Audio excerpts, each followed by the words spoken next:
नमस्कार BPL news में आप सभी दोस्तों का एक बार फिर से बहुत बहुत स्वागत है। दोस्तों आपको बता दें कि 5 फटाफट बड़ी खबरें निकल के आ रही है यूपी और देश भर से बड़ी जो हेडलाइंस न्यूज़ निकल के आ रही है आपको बताएंगे। दरअसल अखिलेश यादव ने दिया 22 में बाइसिकल का संदेश, आजम खान को लेकर कही बड़ी बातें।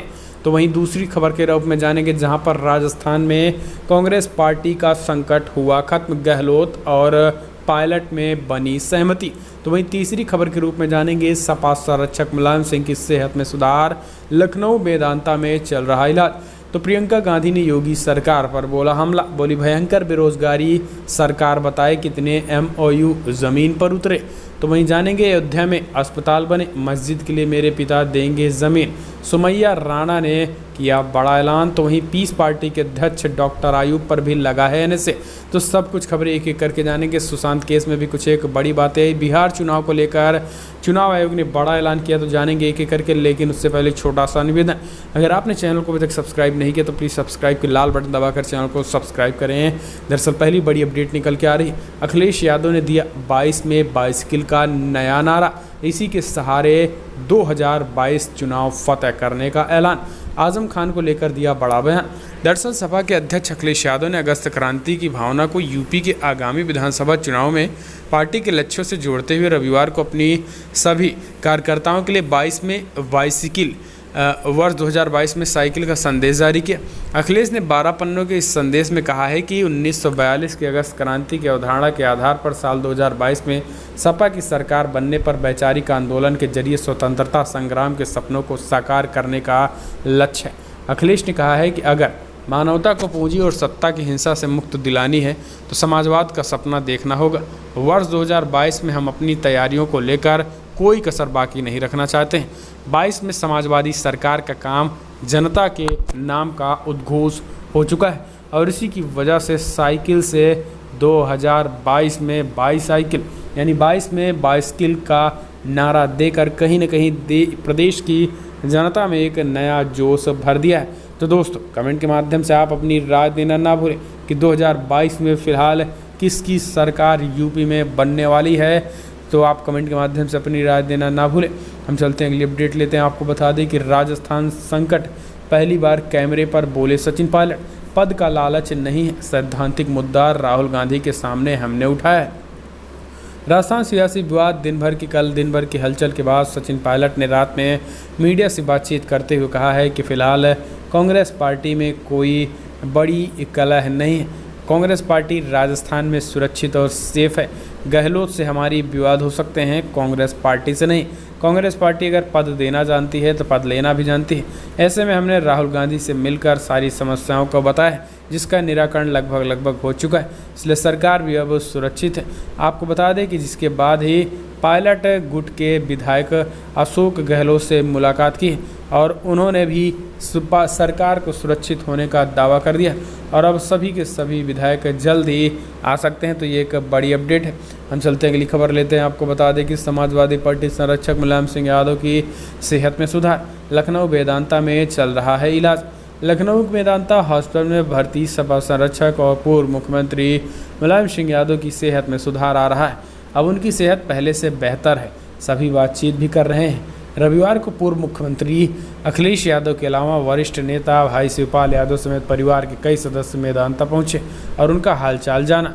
गुरुवार को पूर्व मुख्यमंत्री को पेट में दर्द और पेशाब संबंधी दिक्कत होने की वजह से उन्हें हॉस्पिटल में भर्ती कराया गया था, जिसके बाद फिलहाल अब वे ठीक बताए जा रहे हैं।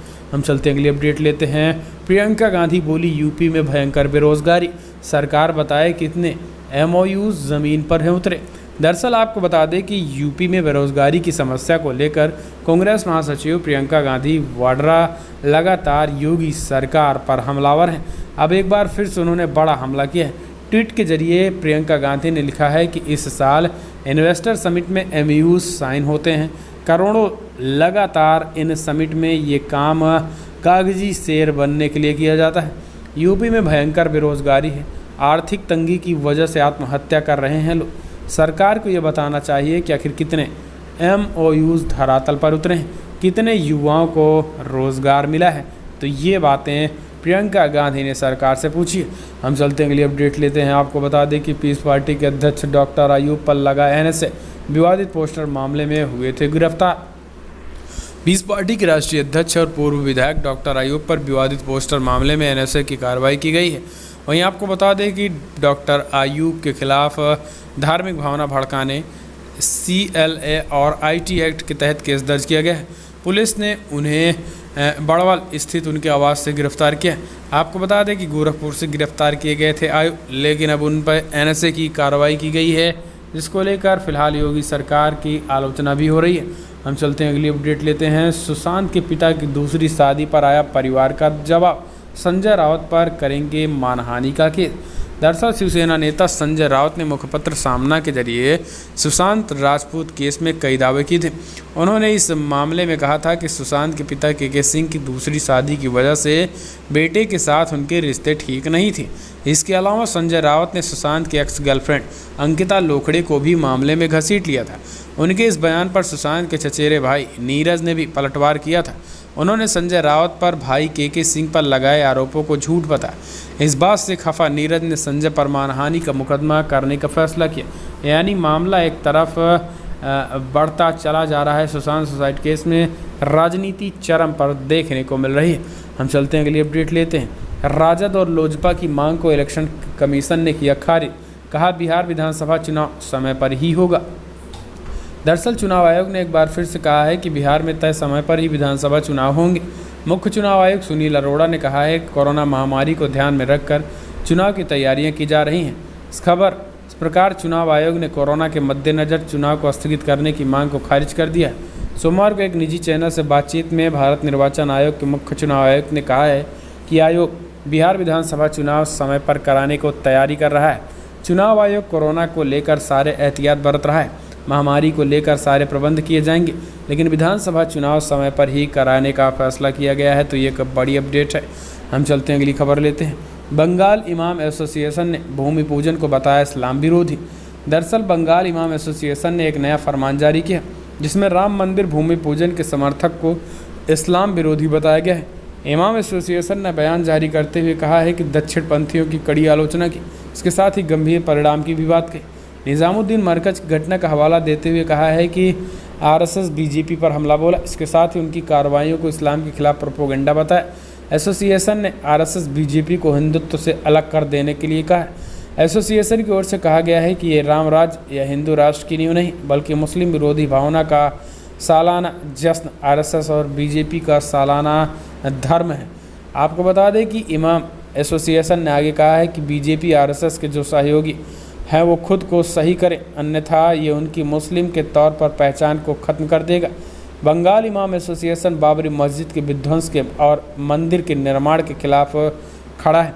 इस तरीके से उन्होंने बड़ी बातें कही।